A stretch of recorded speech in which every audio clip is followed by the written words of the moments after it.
안녕하십니까. 매일 아침 조간신문의 주요 기사를 딱딱 풀어서 해석해드리는 조간딱풀 5월 17일 금요일에 인사드립니다. 오늘 아침 신문의 주요 기사는 크게 두 가지입니다. 하나는 의료계가 냈었죠. 집행정지 신청, 그러니까 의대 정원 문제에 대해서 집행정지 신청을 냈는데 그것이 기각되거나 또 각하가 됐습니다. 그리고 또 하나는 어제 민주당 당선인 총회에서 열렸던 차기 국회의장 후보 경선에서 추미애가 졌다. 충격적인 이재명에게는 그런 내용이었죠. 그 두 가지입니다. 우선 조선일보 일면 톱입니다. 법원 필수 지역 의료 회복 위해서 정원해야 의료계가 낸 집행정지 신청 기각 또는 각하시켰고 그래서 예정대로 의대 정원이 추진이 됩니다. 법원은 정원은 절차적 정당성을 갖췄다. 의사협회와 합의할 사항이 아니다. 이렇게 이야기를 했습니다. 이렇게 판시를 했습니다. 정부에서는 의료개혁의 큰 산을 넘었다. 이런 반응을 보였고, 의료계에서는 대법원에 재항고하겠다. 이렇게 아직 주장을 하고 있습니다. 좀 더 추이를 지켜봐야 될 것 같습니다. 자, 동아일보 사이드톡 기사입니다. 추미애가 졌다. 국회의장 후보의 의원식 이변. 그리고 사진 보시면은 추미애 당선인 표정이 상당히 뜰뜨름하죠. 의원식에 축하 꽃다발 건네는 이재명. 자, 추미애가 졌답니다. 의원식이 이겼다가 아니고 당연히 추미애가 이길 걸로 다들 예상을 했는데 추미애가 졌다. 이것이 제목이 됐습니다. 국회의장 후보의 의원식 이변. 명심 이재명 대표의 의중이 자신에게 있다고 공공연히 밝히며 강성 당원들의 전폭적 지지 속에 의추 어차피 의장은 추미애 이런 말까지 만들어냈던 육선 추미애 당선이 그런 말까지 만들어냈던 육선 추미애 당선인이 의원식에게 지는 그런 이변이 일어났다는 겁니다. 의원식은 22대 당선인 171명 중에서 투표에 참여한 169명으로부터 89표를 받아서 가반 득표에 성공했다. 추 당선인은 80표를 얻었다. 9표죠. 근데 어제 이 결과를 발표를 하지 않았습니다. 그냥 가반을 넘어서서 의원식이 당선됐다. 이렇게만 발표를 했는데 언론 취재에 의해서 이게 9표 차이였다. 이렇게 확인이 됐는데 어제 처음에 일부 언론은 25표 차가 났다. 그래서 제가 그것을 어제 소개해 드렸는데 시정을 해야 되겠습니다. 최종 확인 결과 그 언론이 오보였고 지금은 9표 차이로 확인이 됐습니다. 왜 이런 그 이변이 벌어졌을까? 여러 언론들이 다양한 분석을 하고 있는데 종합적으로 제가 소개해 드리면 이런 겁니다. 이재명 당극 체제 완성 후에 지지율이 정체가 되고 있다. 지금 총선 이후에 이재명 당이 됐는데 그 이후에 각종 정당 지지율 조사를 하면은 지지율이 정체돼 있거나 민주당 지지율이 오히려 떨어지는 그런 상황이 벌어져서 이게 잘못하면 국민에게 외면을 받겠구나 이런 인식들을 가지기 시작을 했다는 거죠. 한마디로 하면은 이재명 한 명으로는 도저히 안 되겠다. 그리고 또 하나 상황은 이재명이 아무리 교통정리를 해도 이제 이재명의 영이 먹히지 않는 그런 현상으로도 볼 수가 있습니다. 자, 원내대표도 교통정리했는데 자존심에 상처를 받았다. 마치 거수기처럼 당선인들을 박찬대도 경선 안 하고 그냥 원내대표 올렸는데 자존심, 국회의원들이라고 자존심이 있죠. 그리고 초선하고 재선 이상 사이에 명심이 뭐냐 해석의 온도차도 좀 있었다. 자, 그런데 어쨌든 명심, 이재명 독주, 위기감에 전략적 선택을 한 의원들이 있다. 박찬대 교통정리에 반감을 했다. 원내대표가 의장 만들기에 어떻게 나설 수가 있느냐. 그리고 추미애 비호감도 원인이다. 자, 근데 어쨌든 이재명의 당 장악력에 흠집이 났다. 이것은 부인할 수 없는 사실인 것 같습니다. 자, 이것뿐이 아니고 지금 이재명은 사법적으로도 다시 위기에 있죠. 검찰 인사 이후에 이재명을 겨냥한 칼이 움직이고 있는데 또 문재인 또 갑자기 문재인 부부, 이재명 부부, 문재인 부부 전부 다 지금 수사 대상에 올라 있다고 어제 제가 말씀을 드렸는데 어제 이창수 신임 서울중앙지검장이 취임을 했습니다. 자, 그 취임을 하면서 김건희 수사도 보고를 받고 법대로 하겠다고 했지만 야권 문재인 이재명 부부 수사도 가능성을 언급을 했습니다. 자, 중앙일보 사회면 기사입니다. 이창수 중앙지검장 취임날 김건희 수사 보고받았다. 부정부패 성역 없이 수사 이렇게 취임사를 했는데 법조계에서는 야권도 수사할 가능성이 있다. 이창수 취임 첫날 사건의 실체와 경중을 강조를 했습니다. 사건의 실체도 중요하지만 경중 어떤 게 가볍고 어떤 게 무겁나 저는 여기서 야권 수사 본격화된다는 느낌을 받았는데 사실 뭐 김건희 수사해도 300만 원짜리 디올백 그거죠. 그리고 도이치모터스도 사실상 경찰에서 한번 무혐의로 그 결론 내렸던 일입니다. 그런데 반면에 그 배우자만 딱 보더라도 김혜경 법인카드 한 3억 원을 사용했다는 거죠. 그리고 김정숙 타지마할 대통령 전용기 타고 간 것 그것만 해도 3억 원 국고로 갔다 왔습니다. 예비비 편성해서. 자, 그런 경중을 이야기하는 것 아닌가 싶은데 실제로 그런 뉘앙스가 지금 담겨 있습니다. 이 서울중앙지검이 수사 중인 김건희 여사를 둘러싼 명품백 수수 의혹과 도이치모터스 주가 조작 의혹 사건에 적용할 원칙을 정리한 것으로 풀이된다. 사건의 실체와 경중 그리고 성역 없는 부패 수사를 강조를 했습니다. 이창수 서울중앙지검장이 성역 없는 부패 수사. 취임사에서 이렇게 이야기합니다. 부정부패에는 어떠한 성역 없이 엄정하게 대응해야 한다. 공정한 경쟁 질서를 저해하는 세력들을 척결하기 위해 검찰의 힘을 모아야 한다. 여기 이 말에 대해서 법조계 관계자는 이렇게 해석합니다. 과거 권력인 야권을 향한 수사도 구분 없이 진행할 거란 의미로 해석될 여지가 있다. 현재 서울중앙지검은 다른 건 다 놔두고 김정숙 사건 김건희 여사 사건 외에 야권 관련 사건들도 상당수 수사 중인데 민주당 돈봉투 살포 의혹과 문재인 전 대통령의 부인 김정숙 여사가 연루된 대통령 전용기 타지마할 관광 의혹, 경호관 수용 강습 의혹 사건 이런 것들이 있습니다. 자, 이 상황에서 오늘 TV조선이 어제 밤부터 단독 기사를 하나 내보내고 있습니다. 상당히 중요한 의미가 있는데 지금 서창호 타이스타제 특혜 취업 사건이 있죠. 그게 전주지검에서 지금 서울 중앙지검으로 이첩을 한 것을 검토를 하고 있죠. 근데 이 사건과 관련해서 김정숙과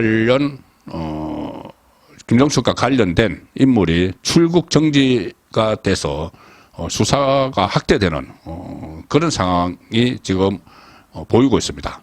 자, TV조선 기사입니다. 제목은 이겁니다. 김정숙 단골 디자이너 딸 출국 정지 문다혜와 수상한 금전 거래. 자, 문다혜 씨와 수상한 금전 거래가 있는 인물이 출국 정지가 됐는데 그 사람이 김정숙 단골 디자이너의 딸이다. 왜 출국 정지냐 하면은 출국 금지는 내국인이 출국을 못하도록 하는 것인데 이 사람은 프랑스 국적입니다. 원래 한국 사람인데 프랑스 국적이기 때문에 출국 정지 이런 표현을 씁니다. 기사 내용은 이겁니다. 김건희 여사에 대한 검찰 수사가 지금 이루어지는 가운데 문재인 전 대통령의 부인 김정숙 여사와 관련된 인물이 출국 정지 조치를 받은 것으로 확인이 됐다. 김정숙 여사의 단골 디자이너의 딸이자 전 정부, 그러니까 문재인 정부 청와대에서 근무했던 양모 씨가 장본인인데 검찰은 문 전 대통령의 딸 다혜 씨와 양모 씨 사이에 수상한 금전 거래가 있었다고 의심하고 있다. 자, 지난번에 민주당 당선인들이 갑자기 모여가지고 전주지검에서 문다혜 씨의 전 남편 서창호 씨와 그 주변에 대한 수사를 너무 세게 한다고 불만을 토로한 적이 있었죠. 결국 문재인 보호를 위해서인데, 자, 그때 그 사람들이, 당선인들이 문다혜 씨와 검정 거래를 한 지인들이 이 검찰 수사 대상이 되고 있다, 여기저기 막 튼다, 뭐 이런 식으로 이야기를 했죠. 그 중에 양모 씨가 있습니다. TV조선에서 이제 취재를 한 결과를 보면은, 양모 씨는 2017년부터 5년 동안 청와대 제2부속실에서 김정숙 그 의전을 담당했던 직원으로 확인이 됐다. 단골로 김정숙 씨가 단골로 옷을 맞춰 입던 디자이너의 딸이라는 사실이 밝혀져서 그때 당시 재임 중에 특혜 채용 논란이 한번 불거졌던 인물입니다. 이 기사를 제가 잠시 후에 다시 소개를 드리죠. 검찰은 지난 2월에 양모 씨 자택을 압수수색한 뒤에 관련 자료를 분석 중이고, 프랑스 국적인 양모 씨를 출국 정지 조치를 했습니다. 검찰은 양모 씨와 문다혜 씨 사이에 검정거래가 있었는데 그 성격과 법 위반 여부를 들여다보고 있고, 당시 문다혜 씨가 그 태국으로 이주할 그 무렵에 가족의 수입이 불안정했고, 이런 상황이 남편이던 서모 씨의 타이스타제 특혜 채용과 연결되는 것으로 의심을 하고 있다. 자, 이 조선일보 오늘 인터넷판 기사에서도 이 사건을 전주지검 형사 3부가 조사를 하고 있는데, 수사를 하고 있는데, 최근 양모 씨를 참고인 신분으로 소환을 했지만 여러 차례 불응해서 출국 정지 신청을 내렸다. 그리고 검찰은 이 사람이, 양모 씨가 문다혜 씨에게 부동산 임대 사업과 관련해서 상당한 금액을 송금한 사실을 포착을 했다. 자, 돈을 줬다는 이야기입니다. 자, 그러면은 이 사람과 문다혜 씨가 그러니까 태국으로 이주하는 시점에, 또 서창호 씨가 타이스타제 그 이상직의 지원을 받아서 특혜 취업하는 그 시점에 또 수상한 돈 거래가 과거 청와대에서 근무를 했던 그 김정숙 씨의 단골 디자이너 딸과 또 그 거래가 일어났다, 이건데 지금까지 뭐 좀 상당히 구체적이지 않습니다. 어쨌든 검정 거래가 있었다는 걸 포착을 해서 소환을 하는데 오지 않았기 때문에 일단 그 프랑스로 출국하지 못하도록 해놨다. 자, 이 정도 상황인데 2022년 4월 4일자 그때 TV조선 단독 그 기사를 제가 하나 찾았습니다. 보여드리겠습니다. 이 사람과 관련된 이야기입니다. 2022년 4월 4일입니다. 그러니까 문재인 말기죠. 김정숙 여사 단골 디자이너 딸 청와대 근무하면서 겸직 정황. 이 양모 씨인데 아버지가 운영하는 패션 브랜드에서 근무를 하면서 청와대 근무 사실을 자신의 경력으로 홍보한 사실이 드러났다. 계약직이라고는 하지만 겸직을 금하도록 한 공무원법 위반이고, 이 사람에게만 이런 특혜를 줬다면 그것 또한 특별한 배경을 의심할 수밖에 없다. 그때 기사입니다. 2022년 기사. 그런데 특별한 배경이 결국은 이 김정숙의 단골 디자이너 딸이고 문다혜 씨와 검정거래, 문다혜 씨에게 그에게 돈을 붙였다, 이 이야기입니다. 이 사람은 글로벌 경력 플랫폼인 링커드인에 2013년부터 현재까지 아버지와 설립한 모 브랜드에서 근무하고 있다, 이렇게 썼습니다. 그런데 그때 청와대도 근무를 하고 있었죠. 그리고 이렇게 소개합니다. 자신을 대한민국 상위 1% VVIP의 전속 개인 스타일리스트다. 김정숙. 이렇게 소개를 하면서 전 세계 50개국 이상의 공식적인 순방에 동행하며 스타일링을 한다. 김정숙. 해외 동행, 순방할 때마다 이 50개국 이상 VVIP, 전속 개인 스타일리스트로 활동을 하고 있다. 그러면서 자기 일은 또 따로 하는 겁니다. 청와대에 근무하는 동시에 패션 브랜드에서 일하고 파리에서 열린 패션쇼 업무에 관여를 했다. 자, 그 사람과 문다혜 씨 사이에 그에게 돈거래가 포착이 돼서 앞으로 이 사건의 일파만파로 번져나갈 가능성이 있습니다. 자, 오늘 마지막 소개해드릴 기사는 지금 이재명이 사법적으로는 다시 구속 위기에 몰렸죠. 검찰 그 진용이 바뀌면서. 그리고 정치적으로는 지금 실각 조짐, 추미애가 그 떨어지는 바람에 영향력이 그만큼 이재명이 없어졌다. 그래서 만약에 뭐 구속되거나 아니면 1심에서 재판에서 유죄 판결이 나오면은 바로 정치적으로 실각이 되는 그런 상황에 몰려있고 지금 벌써 레임덕이 시작됐다. 그렇게도 볼 수 있죠. 이재명이 레임덕입니다. 그런데 거기에 또 하나의 위협 요소가 등장을 했습니다. 조선일보 정치면 기사입니다. 비명이 쏘아 올린 김경수 복권론. 김경수. 친문의 적자. 뭐 이런 이야기를 하죠. 그런데 드루킹 사건으로 구속됐다가 지금 사면은 되는데 복권이 안 된 상황입니다. 아직은 정치를 못하는데 2028년 5월까지 피선거권이 없지만 이 경우 2026년 지방선거, 2027년 대선 출마가 불가능한데 특사 사면을 하면은 본인이 복권을 해주면은 정치활동이 가능하죠. 22대 총선에서 이재명 대표가 주도한 민주당이 171석을 확보하면서 정치권에서는 야권 대선 구도는 이재명 독주 체제 이런 말이 나오는데 현 시점에서 이재명에게 맞설 야권의 대선 대항마를 찾아보기 어렵다. 는 뜻이죠. 그런데 친문 핵심으로 꼽혔던 김경수 전 경남지사의 역할론을 거론하는 움직임이 야권에서 일어나고 있다. 현재 해외에 체류 중인 김경수가 노무현 전 대통령 15주기 추도식 5월 23일입니다. 그 참석을 위해서 19일 일시 귀국하면서 관심이 쏠리고 있는 겁니다. 김경수가 정치 재개에 나설 경우 22대 총선에서 대거 낙선한 친문계가 그를 구심점 삼아 이재명에게 맞서라 할 수 있다. 그래서 주목을 받고 있습니다. 그 박지원이 이 김경수 복권론을 공개적으로 제기를 했습니다. 라디오에서 윤석열 대통령이 김경수에 대해서 복권을 해줘야 한다. 저는 해줄 거라고 본다. 이렇게 말했는데 이 정치 구단 뭐 이렇게 불리는 박지원이 왜 갑자기 김경수 이야기를 꺼냈을까 이 시점에 단순히 희망사항만을 말한 것은 아닐 거다. 이런 분석이 나온다는 겁니다. 박지원 당선자가 그동안 있었던 그 좌파 진영 안에서 모종의 물밑 흐름을 읽고 김경수 복권을 언급하고 나선 것 아니냐 이런 말이 나옵니다. 특히 조국이 지금 야권에서 한 귀퉁이를 차지하고 있죠. 조국이 유죄가 확정돼서 의원직을 상실하게 되고 구속돼 버리면 친문, 비명 진영에서 김경수를 구심점으로 삼으려 할 가능성이 있다.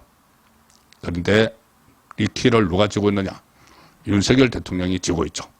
사명 복권 권한이 있기 때문에. 그래서 여권 관계자는 이렇게 이야기합니다.